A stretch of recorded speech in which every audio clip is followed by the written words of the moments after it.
Smart Tech avec BNP Paribas. Retrouvez des entreprises et des projets innovants.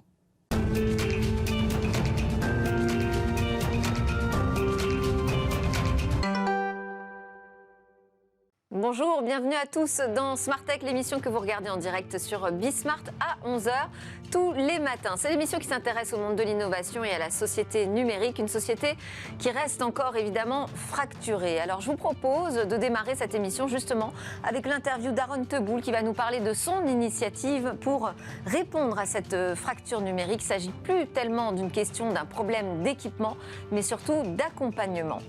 Ensuite, au cœur de cette émission, on va parler de retail média. C'est un mot que les commerçants emploient de plus en plus, en tout cas ceux qui sont engagés dans leur transformation numérique. Ce serait le nouvel Eldorado du commerce, un trésor dormant. On en parle dans notre Tech Talk.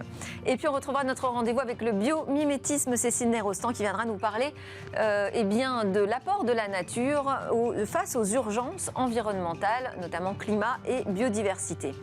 Et puis on conclura Smart Tech avec un zoom sur une innovation comme tous les jours. Ce sera à travers ceux qui font demain. Mais tout de suite, donc, place à l'interview contre l'électronisme, un job d'étudiant.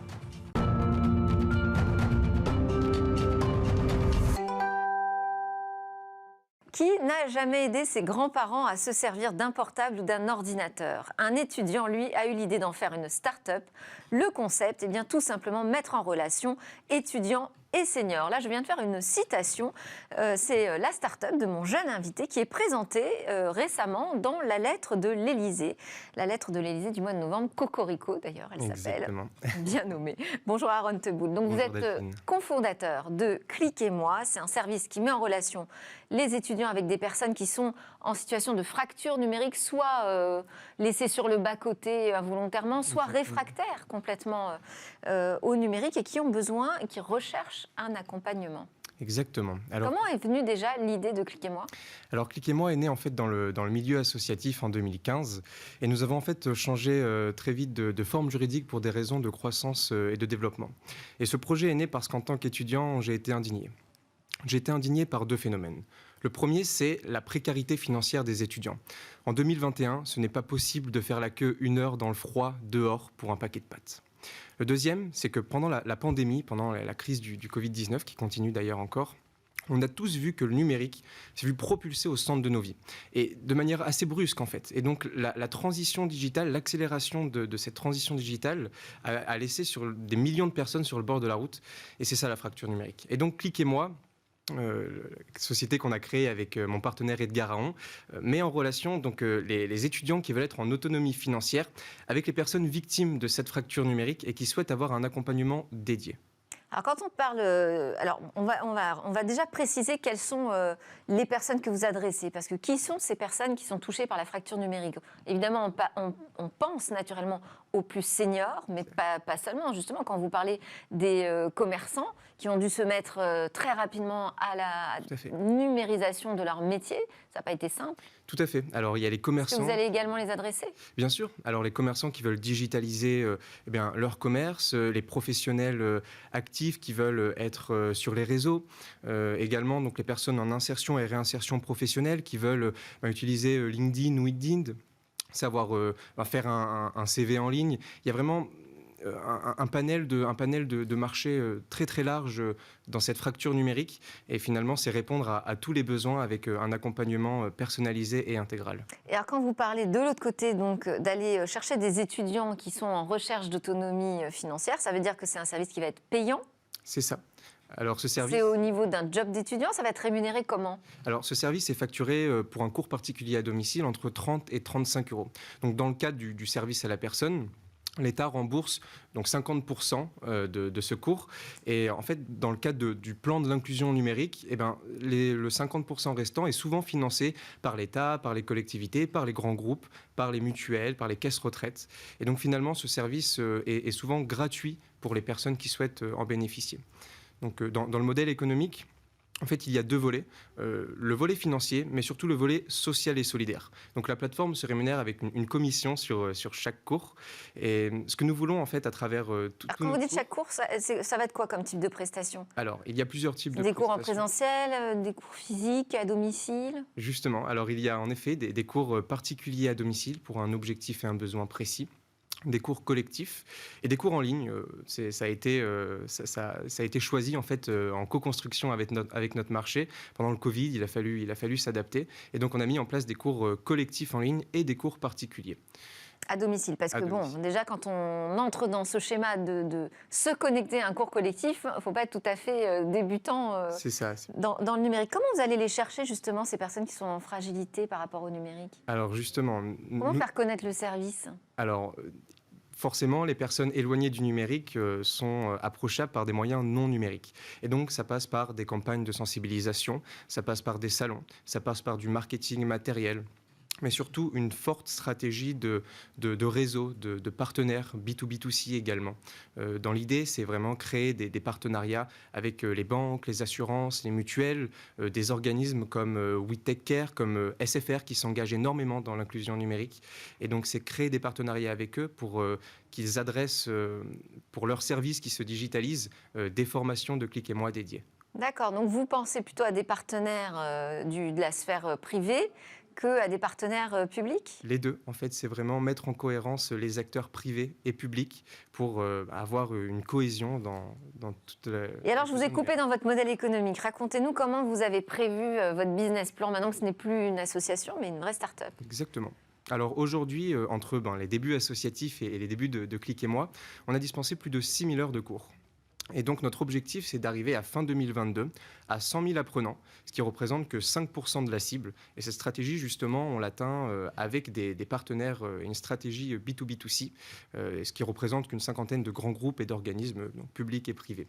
Et également un pool de 50 000 étudiants. D'accord. Les 50 000 étudiants, quand vous dites un pool, c'est l'objectif. C'est ça. Comment vous les recrutez? Vous allez leur faire passer un examen? Enfin, il faut qu'ils aient un minimum de qualification quand même. Exactement. Les étudiants vraiment représentent Click et Moi et il y a une sélection qui est faite notamment sur les compétences numériques des étudiants pour mettre en corrélation avec... Mais ça, comment vous l'évaluez? Eh bien, c'est par l'évaluation de CV, par des entretiens. Mais nous, ce qu'on évalue aussi, c'est beaucoup le savoir-être, la pédagogie. Finalement, ce qu'on souhaite proposer, la première étape, c'est des cours techniques pour les personnes. Mais c'est d'aller bien plus loin et de créer une communauté active, solidaire et intergénérationnelle, justement, autour de ce numérique. Et l'élément important dans le recrutement, c'est surtout le savoir-faire, le savoir-être de l'étudiant, s'il a des expériences associatives. Et voilà, c'est ça qu'on va vraiment interroger dans notre phase de recrutement. Les soft skills, donc avant tout. Exactement. Mais au-delà de l'accompagnement sur l'utilisation du numérique ou son appropriation, vous proposez aussi de les accompagner sur les choix d'équipement. En tout cas, c'est ce que j'ai vu dans votre annonce. C'est ça. Là, on rentre quand même sur un sujet très sensible parce que vous allez toucher au porte-monnaie, finalement, de l'utilisateur final. C'est ça, un sujet sensible. Et là, c'est un étudiant qui va pouvoir conseiller de prendre tel smartphone plutôt que tel autre, tel ordinateur? Alors la première étape, c'est tout d'abord, de par la plateforme et de par notre accompagnement avec Click et Moi, de choisir le matériel adéquat aux besoins. Aujourd'hui, on va dans un magasin d'informatique. Entre les 32 smartphones, 12 tablettes et 48 ordinateurs, on est perdu. Même les étudiants, on ne sait pas vraiment quoi choisir. Alors, si on parle de 50 gigas de RAM ou autre chose à un senior ou à une personne qui ne connaît pas le numérique, on le perd tout de suite. Et donc, c'est vraiment accompagner l'achat du matériel adéquat aux besoins. Ça peut Oui, mais être ma question, c'est comment, avec qui, avec quelles compétences? Alors, donc, déjà, c'est en fonction des besoins.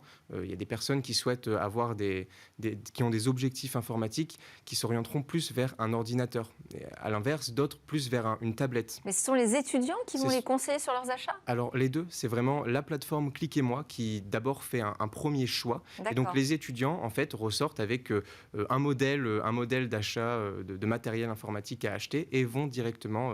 avec l'apprenant dans le magasin. Donc la plateforme va aussi faire des recommandations de matériel. Exactement. Et là aussi, on compte avec on compte sur nos partenaires de magasins informatiques pour pouvoir proposer le matériel adéquat. D'accord, donc ça peut être aussi un point important pour votre business model. Je rappelle que, Aaron Teboul, vous êtes encore étudiant. C'est ça. C'est fortement encouragé, j'ai l'impression, l'entrepreneuriat pendant les études. On voit de plus en plus d'initiatives comme ça naître pendant les études. Exactement, l'entrepreneuriat étudiant aujourd'hui est vraiment en vogue, notamment avec Pépite France qui délivre ce certificat de statut national d'étudiant entrepreneur. Et donc, en effet, je suis sur la fin de mes études, Edgar Aon également, en double diplôme entre Sigma Clermont, une école d'ingénieurs, et la Business School des Mines. C'est d'ailleurs parce qu'on est proche de cet écosystème étudiant et qu'on comprend vraiment les besoins des étudiants et qu'on est donc légitime de créer Click et Moi. Merci beaucoup, Aaron Teboul, donc cofondateur de Click et Moi. Merci pour cette initiative. Alors, on continue Smart Tech, on va passer au retail média. Qu'est-ce que le retail média? Ce serait le nouveau trésor des commerçants. Retail média, les commerçants ne parlent plus que de ça, en tout cas les plus engagés dans la transformation numérique. Mais alors, c'est quoi exactement? Eh bien, je vais poser la question tout au long de ce talk à mes deux invités. Alban Schlöniger, vous êtes directeur général de Infinity Advertising, qui est une toute nouvelle entité. C'est la régie publicitaire commune à Intermarché et au groupe Casino, qui va être chargée de commercialiser en France une offre donc, de retail média auprès des marques alimentaires et de leurs agences, toute nouvelle société qui n'est pas encore opérationnelle, qui le sera en janvier. Tout à fait. 2022, bonjour. À côté de vous, Marco Tinelli, vous êtes fondateur et président de Hermès, qui est une filiale du groupe Red Pill, plateforme data qui promet aux annonceurs d'identifier précisément et d'activer des audiences au sein d'une base de données de 26 millions de contacts. Vous allez nous expliquer comment on fait ça. Alors, hasard ou pas, parce que j'ai l'impression que c'est quand même un petit milieu, encore ce milieu du retail média, Infinity Advertising utilise les technos de Relevance C. Or, Relevance C a été créé par Marco Tinelli. Alors aujourd'hui, vous n'avez plus aucun lien l'un avec l'autre. Vos sociétés sont totalement on se connaît, on s'aime bien, mais on ne travaille plus ensemble. Tout à fait. Ok, en tout cas, deux experts du retail média. Je vais commencer par vous poser la question à tous les deux. C'est quoi le retail média? Alors, plus simplement du monde. Le retail média, pour faire simple, ce sont les leviers publicitaires qui sont proposés par un retailer à des annonceurs. Donc, c'est à la fois des leviers quand vous dites un retailer, donc un commerçant, une enseigne, quel qu'il soit. Ça peut être une enseigne alimentaire, de bricolage, de textile, de mode. Ça peut être aussi un site e-commerce. Donc, vous avez à la fois des leviers qui sont disponibles en magasin et des leviers en online sur un site. Donc c'est un nouveau type de publicité, de mode de communication qu'on leur propose à travers les données. Alors nouveau, oui et non, puisque le retail média, ça a toujours existé dans les magasins. Vous avez des batailles qui sont menées pour avoir de la visibilité dans des rayons, donc ça existe depuis des décennies. Maintenant, ce qui est nouveau sur la partie, je parlais de ce que je connais sur la partie alimentaire, c'est que maintenant le e-commerce a une part de marché suffisamment conséquente pour que cette bataille de part de voix, de recherche de part de marché, on la retrouve également en ligne. Quelle est votre définition à vous du retail média ? Évidemment, ça inclut ce que Alban vient de dire, qui est de dire, voilà, avant on faisait des pubs en magasin avec les têtes de gondole, enfin je ne suis pas hyper à l'aise, mais enfin voilà, tous les trucs qui se vendaient en magasin. Je crois que la vraie rupture du retail média aujourd'hui, elle est sur le fait que les retailers ont appris, les distributeurs ont appris avec leur carte de fidélité à bien connaître leurs clients, à savoir ce qu'ils consomment, avec quelle fréquence ils consomment, et peuvent réutiliser cette donnée-là pour aller chercher les gens à la fois sur Internet, en pub, sur leur propre site, à l'extérieur de leur site, sur Google, sur Facebook. Donc alimentent le marché avec des données qui sont bien plus précises que celles de Google et Facebook, qui sont des données, on va dire, plus larges, mais moins profondes. Et c'est ça la grande différence avec les campagnes médias traditionnelles ? C'est d'être multi-canal finalement ? C'est cette data first party que vient de présenter. First party, si vous pouvez m'employer des termes en français, comme ça data... on n'exclut personne, on ne fait pas de fracture numérique. Donc effectivement, c'est une donnée, c'est la donnée transactionnelle. Alors pour être très précis, vous prenez un ticket de caisse, exactement. toutes les informations qui sont rattachées à ce ticket de caisse, que ce soit le nom du magasin, la date des courses, mais également l'ensemble des produits qui font partie du panier, elles sont rattachées à un compte fidélité. Et donc ce compte fidélité va permettre une connaissance précise des historiques d'achat, mais également aujourd'hui on a beaucoup de développement sur aussi la prédiction. Donc on va créer des algorithmes, et donc c'est cette data qui est maintenant mise à disposition du... Parce qu'elle existait déjà, cette donnée, simplement, elle n'était pas exploitée de la même façon. Elle n'était pas collectée, elle n'était pas traitée, et donc c'est ça qui est important. Il y a des normes RGPD qu'il faut respecter sur cette partie-là.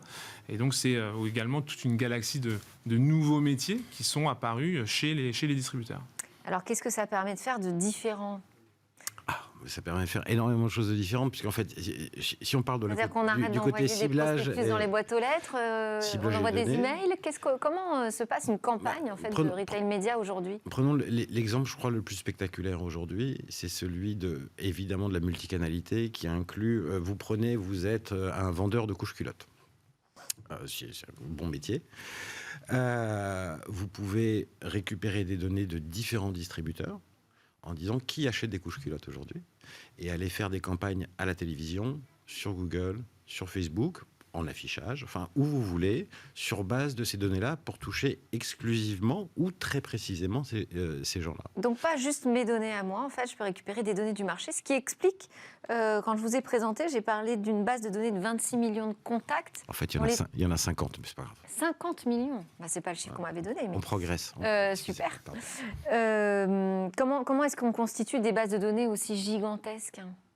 Il y a plusieurs fournisseurs de données, évidemment toujours dans le respect du RGPD. Il y a plusieurs personnes qui laissent leur email sur un site d'e-commerce, sur des jeux, sur des newsletters, etc. Donc tout ça est agrégé, traité, évidemment toujours dans le respect du RGPD.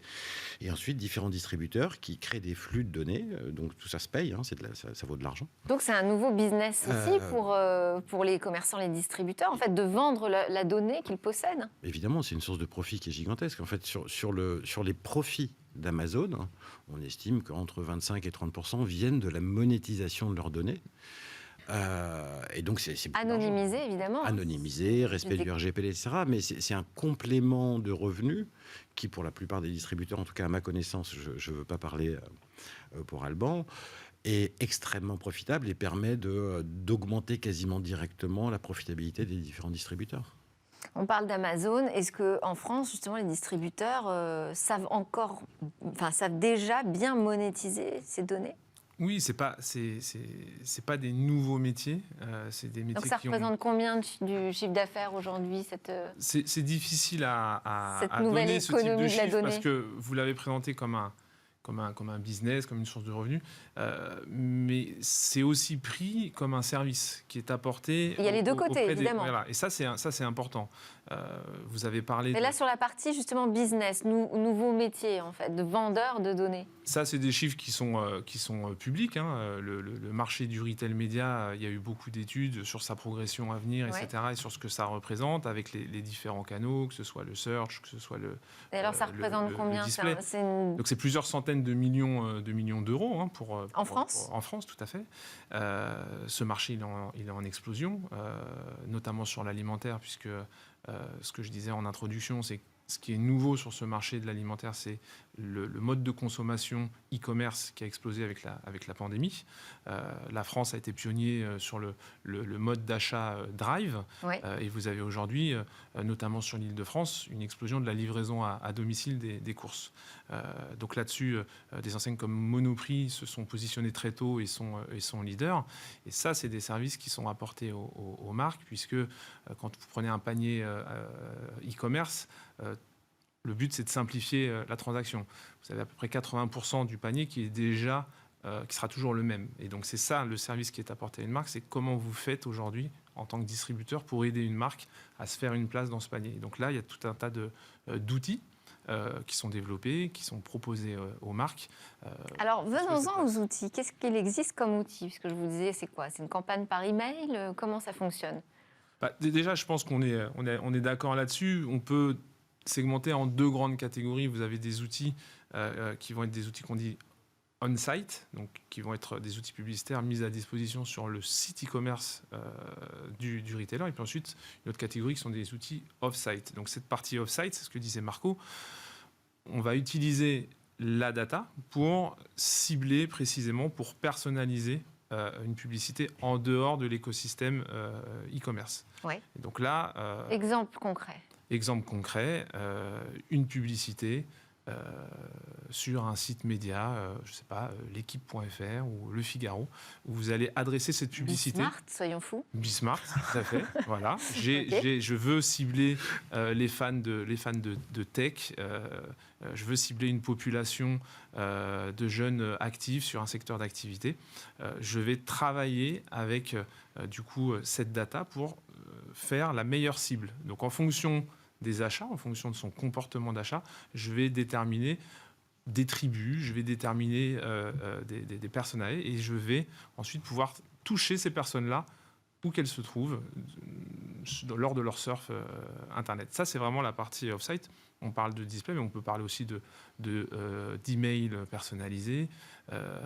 Voilà, c'est tout ce qui va être en dehors du e-commerce. Et sur la partie site, donc sur le site e-commerce, je viens faire mes courses. Plus compliqué de faire du personnalisé, non ? Non, mais en même temps, il n'y a pas plus précis en fait. Aujourd'hui, ces sites de e-commerce, quand ils commencent à, on est dans des sites, si on prend un site comme intermarché.com et Infinity agrège toute une galaxie de sites de commerce, vous allez rassembler des dizaines de millions de personnes chaque mois qui viennent faire leurs courses. Il n'y a pas plus précis en fait. Donc on sait exactement ce qu'ils viennent faire sur ce site. Et derrière, vous avez différents leviers. Il y a des leviers de haut de tunnel et des leviers de bas de tunnel. Donc on est à la fois aujourd'hui un site de commerce qui devient un média et aussi un site de commerce qui va permettre de faire de la transformation immédiate. Comment je vais influencer précisément le panier du client. Alors oui, toutes ces données, on parle de précision, c'est du marketing de précision, vous dites ? Je pense que c'est le vrai, entre guillemets, changement qui est en train d'arriver. Aujourd'hui, on a laissé, pour plein de bonnes raisons ou mauvaises raisons, les sujets de précision de masse à quelques acteurs californiens. Google, Facebook, pour ne pas les citer, Amazon en partie. Et aujourd'hui, tous les efforts que font les distributeurs pour monétiser leurs données et, si possible, les mettre ensemble, je pense que, de ce point de vue-là, ce que fait Alban est assez exemplaire. C'est la première fois que deux distributeurs qui sont assez concurrents dans la vie réelle se mettent ensemble et font un effort commun, ce qui est quand même, je pense que c'est un signal extrêmement important au marché, et je pense que d'autres gens devraient s'agréger à ce genre d'initiative, font en sorte que la précision massive peut maintenant être utilisée partout. C'est extrêmement important. Je pense que évidemment, les sites d'e-commerce sont très proches du point de vente, très proches de l'acte d'achat, et donc c'est le moment pour faire des tactiques et pour rentrer dans un panier. Mais l'ensemble de la publicité sur l'ensemble des médias a besoin de données plus précises. Aujourd'hui, les seuls fournisseurs de données précises sont Google et Facebook, ce qui fait qu'ils ont pris 50% du marché publicitaire mondial. Là, on a une alternative qui est en train d'émerger et qui apporte un enthousiasme de la part des annonceurs extrêmement fort, et qui est de dire, en fait, j'ai une source alternative qui est quand même beaucoup plus précise. Enfin, ce que je cherche ou ce que je raconte sur Facebook, c'est chouette, mais c'est pas ce que j'achète, c'est pas la fréquence à laquelle je l'achète, c'est pas est-ce que je l'achète en promo ou est-ce que je l'achète au prix le plus cher, etc. Donc il y a une granularité d'informations qui est extrêmement intéressante et qui peut être utilisée partout, en télévision, en affichage, en digital, sur le site du distributeur. Mais ça, ce niveau de précision et de données, on ne l'obtient que si les consommateurs passent par une carte de fidélité ? Oui, alors au niveau individuel, il faut faut évidemment deux choses. Qu'il y ait une carte de fidélité et qu'il y ait un consentement de la part de l'utilisateur. En même temps, la plupart des gens qui prennent une carte de fidélité veulent avoir des services en échange. Et donc, ça représente combien de parts des consommateurs, ça, les consommateurs c'est très variable. C'est très variable d'une enseigne à une autre. Vous communiquez dessus chez Intermarché ou Casino ? Non. C'est très variable, mais moi, je peux communiquer dessus. C'est aussi aujourd'hui un enjeu fort, puisque l'enseigne doit créer une relation très, très, très, très forte. Et tous ces outils digitaux sont là pour apporter des avantages promotionnels ou pas, mais aussi de la qualité de service. Donc, un client qui aujourd'hui veut accéder à la meilleure expérience en magasin ou en digital, il a tout intérêt à suivre ces programmes de fidélité. Il y a des vrais bénéfices. Il y a une complexité peut-être. Alors, c'est qu'on est plutôt dans une période où on est en train de se débarrasser des cookies. Justement. Est-ce qu'on n'est pas... alors déjà, je voulais avoir... Vous connaissez le chiffre, vous Je de pense qu'on estime que consommateurs qui détiennent globalement, des cartes de fidélité la plupart des gros distributeurs ont entre 75 et 80% de leur chiffre d'affaires qui est tracé à l'individu. D'accord. Donc c'est beaucoup. C'est important. C'est important. C'est plutôt les achats occasionnels qui ne sont pas tracés. La plupart des gens raisonnables, quand ils vont dans une enseigne, à la fin prennent une carte de fidélité parce qu'il y a beaucoup d'avantages qui vont avec. Donc dès que les achats sont réguliers dans une même enseigne, ce qui intéresse les annonceurs, globalement vous avez entre 75 et 85% en fonction de la performance de chacune des enseignes, en fonction des efforts qu'a fait le distributeur de chiffre d'affaires qui est tracé. Donc, et les cookies n'ont strictement aucune importance par rapport à ça, voire c'est ce qui a généré la grande vague d'utilisation de data des distributeurs, c'est que les cookies donnaient une espèce d'illusion qui était on arrive à tracer ce que font les gens et tout ça génère même en de la dehors data. de notre sphère à nous, puisqu'on parle des cookies tiers, des cookies qui sont installés sur d'autres sites et qui permettent de suivre le consommateur sur tous ses parcours d'achat, De la où qu'il navigation. soit. De la navigation. C'était essentiellement de la donnée de très faible qualité, pour pas dire garbage, pardon pour l'anglais, mais voilà, poubelle, voilà. Parce que évidemment, c'est pas parce que vous allez lire un article sur Beyoncé que vous allez acheter son disque, que vous allez acheter la musique. Évidemment, c'est pas parce que vous êtes intéressé par, enfin voilà. Donc ça permet Là, vous avez un degré de d'avoir une donnée plus précision propre. et de factualité qui est très différente. Il y a une chose qui est de dire qu'est-ce que je surfe globalement sur Internet, et les cookies capturent ça plutôt très bien. Et l'autre chose est de dire qu'est-ce que j'achète réellement. Les cookies étaient très intéressants, mais je pense qu'il faut faire fi et deuil des cookies définitivement, ça n'existera plus, pour mesurer la performance. Donc là, il y a des méthodes alternatives qui sont d'ailleurs proposées par les distributeurs et qui disent, voilà, moi je peux vous dire qui parmi les gens que vous avez touchés, soit à la télévision, soit sur Facebook, soit sur Google, et parmi ceux-ci, qui a acheté réellement en magasin ou en digital, peu importe. Et donc ça donne des outils de mesure, en tout cas pour la grande conso, qui n'existaient même pas avant. C'est pas que du ciblage, parce que c'est vrai que depuis le début, on parle beaucoup de l'enjeu de cette data pour mieux cibler, pour toucher la bonne personne. Mais effectivement, il y a cette partie mesure d'impact qui est clé aujourd'hui, surtout dans un contexte comme celui qu'on traverse, où les annonceurs sont amenés à chercher de la rentabilité et à faire des plans médias qui sont aujourd'hui arbitrés, optimisés en fonction de l'impact généré sur les ventes. Aujourd'hui, si vous n'avez pas cette donnée transactionnelle, je ne vois pas comment vous pouvez calculer ça. Et là, c'est votre argument de vente, j'allais dire, finalement, face aux plateformes des GAFA. Absolument. Parce que les Google ne sont pas commerçants. N'ont pas directement les données de transactions. Absolument. Et du coup, c'est vrai que ce sont des choses aussi qui sont amenées à rechercher. Donc, il y a des c'est plus compliqué de faire face à Amazon, alors. Votre vrai concurrent aujourd'hui, c'est plutôt Amazon ? Pas encore sur l'alimentaire, en tout cas en France. Il y a des partenariats entre certaines de nos enseignes et Amazon. Donc, on collabore très bien avec eux. Mais c'est vrai que si on prend l'exemple d'un Google ou d'un Facebook, aujourd'hui, c'est quelque chose qui leur manque cruellement. Le levier de social media est un levier toujours en pleine croissance. Les chiffres depuis 5 ans sont assez fous, je trouve. Mais on voit bien qu'il y a ce besoin aussi, parce que c'est un océan d'audience, et juste ciblé sur un intérêt, ça commence à être un petit peu juste. Alors après, il y a toujours des chiffres toujours aussi intéressants à creuser, etc. Mais la donnée de transaction, on voit bien aujourd'hui, ça leur manque et ça les intéresse de plus en plus.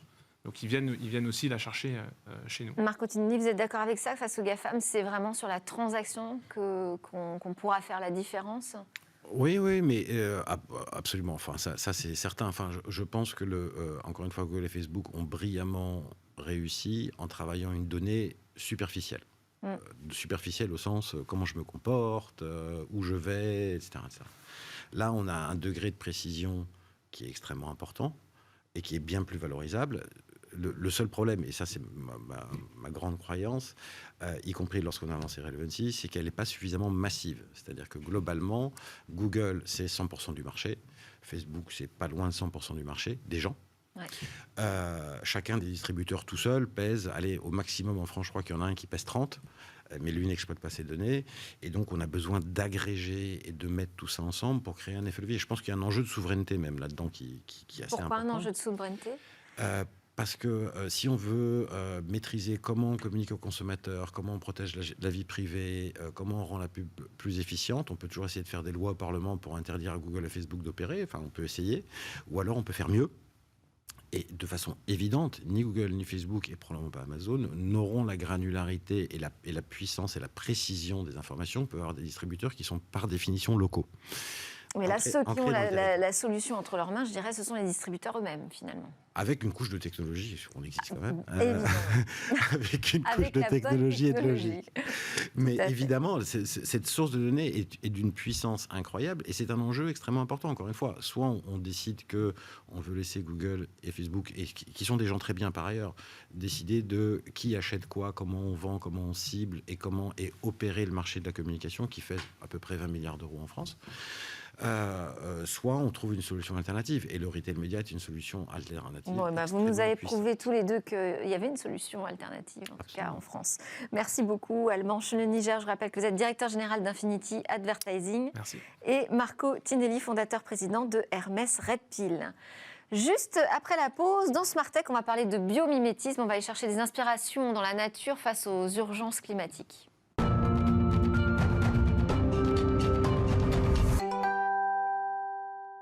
Et vous êtes de retour sur le plateau de Smartech. Smartech que vous regardez dès 11h sur Bismart tous les matins en direct. Alors, dans cette quotidienne qui est dédiée à l'innovation et au numérique, eh bien, on va partir en reportage à la découverte d'un professionnel du rétrofit. C'est cette techno qui veut transformer la mobilité urbaine. Mais d'abord, nous avons rendez-vous avec le biomimétisme et Sidney Rostand, fondateur de Bioxégie. Bonjour Sidney. Bonjour Delphine. Ravi de te retrouver dans Smartech. Alors, le thème du jour, c'est la biodiversité et le climat. On est dans un contexte pas très réjouissant de dérèglement climatique. Oui, tout à fait. En fait, je voulais offrir une petite prise de recul en cette fin d'année. C'est vrai que notre métier, on parle beaucoup de technologie bio-inspirée, mais on est aussi là pour être des ambassadeurs de ce que représente la technologie biologique en tant que telle, c'est-à-dire les fondements en fait de ceux dont on va aller s'inspirer. Il y a quelques jours, c'était effectivement une journée importante, celle du climat, celle de la biodiversité.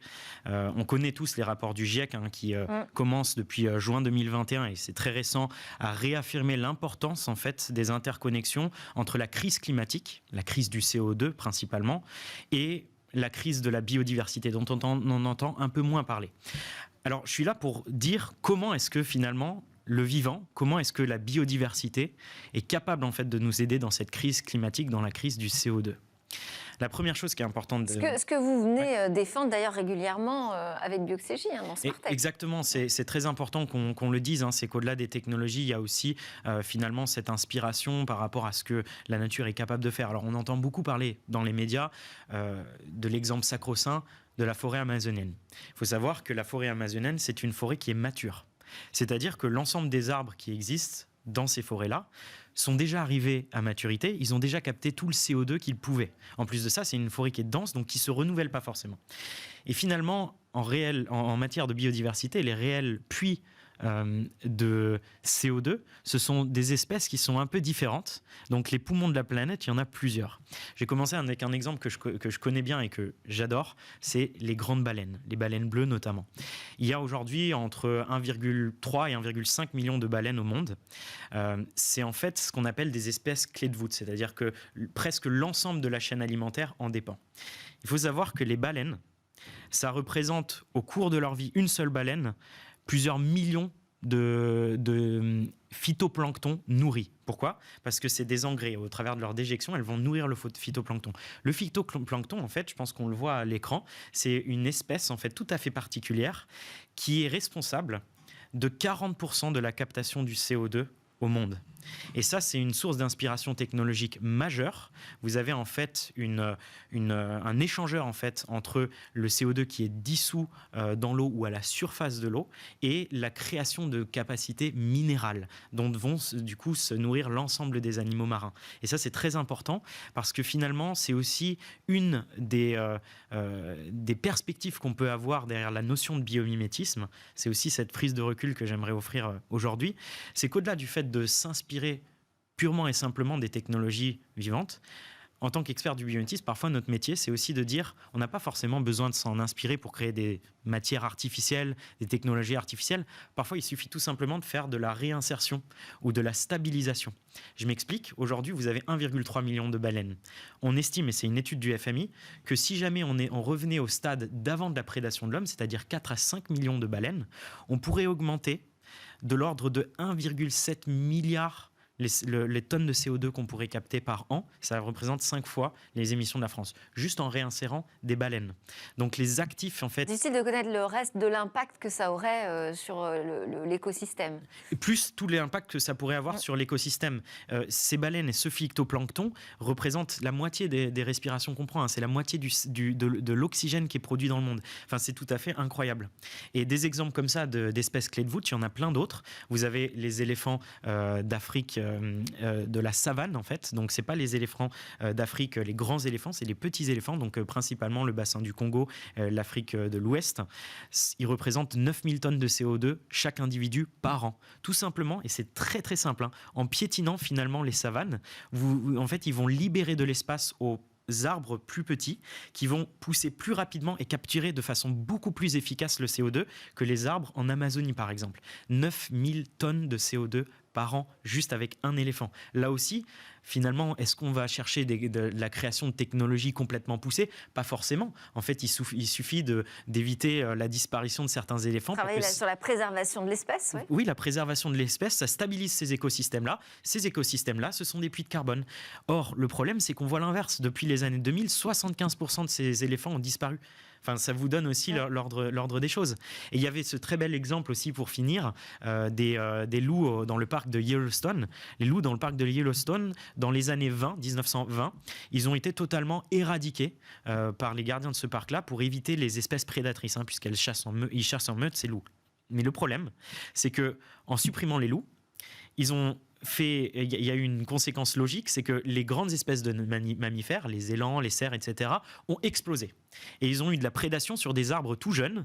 Ces arbres tout jeunes ont totalement disparu, donc effectivement moins de captation de CO2, mais surtout disparition totale de la population de castors. Disparition totale de la population de capteurs, pas de barrage dans les rivières, pas de barrage, augmentation de la température de l'eau. Augmentation de la température de l'eau, moins de poissons, moins d'êtres vivants, moins d'oiseaux, etc., moins d'insectes, moins de stabilisation des écosystèmes, moins de CO2 capturé.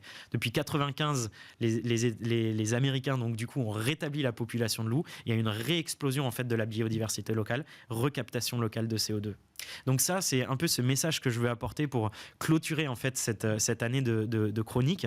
C'est que certes, notre métier en tant que biomiméticien consiste effectivement à aller s'inspirer du vivant pour créer des technologies tout à fait intéressantes, mais de plus en plus, et c'est une bonne nouvelle parce que finalement nos clients font appel aussi à ces questions-là, ils nous disent d'accord, mais nous on aimerait bien en tant qu'industriel réussir à pouvoir s'engager d'une manière ou d'une autre dans la préservation des écosystèmes. Qu'est-ce qu'on fait? Est-ce qu'on va sauver l'Amazonie? Est-ce qu'on va sauver les dauphins, etc. Et le but, c'est aussi de leur apporter une subtilité d'approche et de leur dire que les solutions technologiques au climat sont généralement tout simplement des solutions biologiques. Très bien, merci beaucoup Sidney Rostand, merci de venir défendre ce sujet dans Smart Tech très régulièrement. À suivre, on va parler de rétrofit. On reste quand même dans ces préoccupations climat aujourd'hui. Comment faire pour davantage rouler à l'électrique, si ça, c'est la solution vers une nouvelle mobilité urbaine. Alors, il y a quelques mois déjà, nous avions réalisé un reportage chez l'un des précurseurs du rétrofit en France. Le rétrofit, c'est une technique qui consiste à transformer un véhicule à moteur thermique en véhicule électrique. Je vous propose de redécouvrir ce procédé avec l'un de ses précurseurs, donc Arnaud Pigounide, qui est le fondateur de Rétrofutur. C'est un sujet qui avait été tourné par Cossier Labouèche et Cécilia Sévry.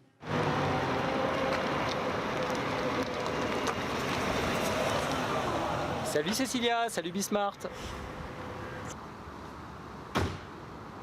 Il y a 6 ans, le rétrofit était quelque chose d'assez sommaire, donc c'était quelque chose d'assez artisanal. Ça consistait aux États-Unis, pour la blague, mais c'est la réalité, c'était désosser des Tesla pour le mettre dans des véhicules anciens, on a le droit. En Europe, c'est plus complexe. Donc en arrivant en France, le rétrofit n'était pas autorisé. Et ce, depuis 1954, on ne pouvait pas changer un moteur d'un véhicule sans l'accord du constructeur. Et bien nous, avec plusieurs sociétés, nous sommes fédérés au sein d'une association de l'industrie du rétrofit électrique pour faire des propositions de sécurité et de possibilités industrielles, et on a réussi à changer la réglementation en moins de 3 ans. Un très très bon exemple de rétrofit, c'est une voiture ancienne. Prenez le cas de cette 504 Peugeot de 1971, donc il y a 50 ans, on lui a donné une deuxième vie, un moteur neuf et des batteries neuves pour les prochaines années, et je vous propose de faire un tour ensemble, Cécilia.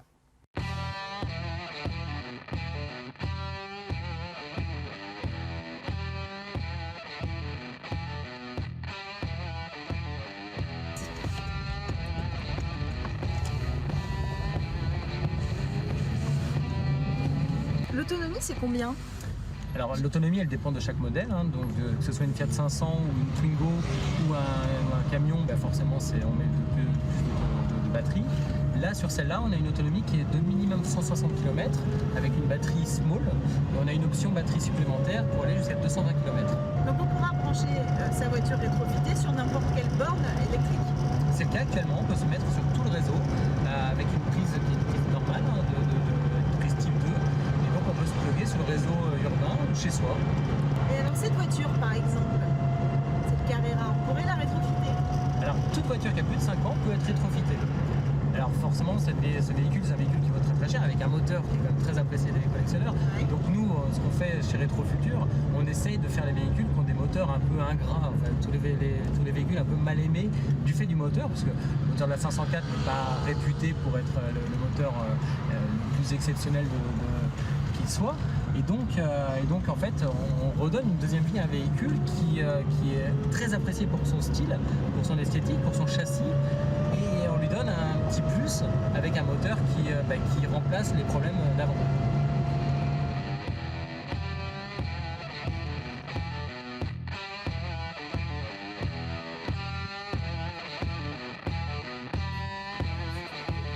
Sous ce capot, c'est à la fois très simple et très complexe puisque c'est de l'ingénierie. Vous avez des batteries qui sont faites ad hoc pour le véhicule, réparties en fonction du poids pour que le véhicule n'ait aucun risque de sécurité. Vous avez un moteur électrique qui est tout petit, quasiment incassable. Donc en plus, vous économisez par rapport à une vieille voiture les pannes et la maintenance annuelle qui parfois peut être assez douloureuse.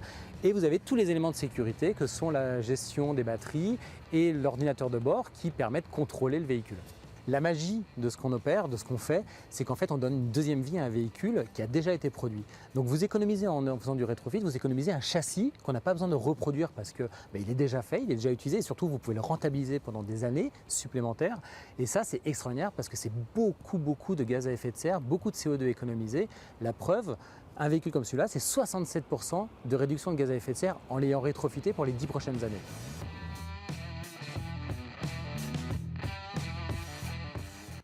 Et voilà, c'était Smartech avec donc une rediff de notre Ils font demain du mois de septembre parce que ce sujet nous semble suffisamment important pour être diffusé à nouveau. On vous dit à demain. Demain, on aura de nouvelles discussions, bien entendu, autour de la tech, du numérique et de la société de l'innovation.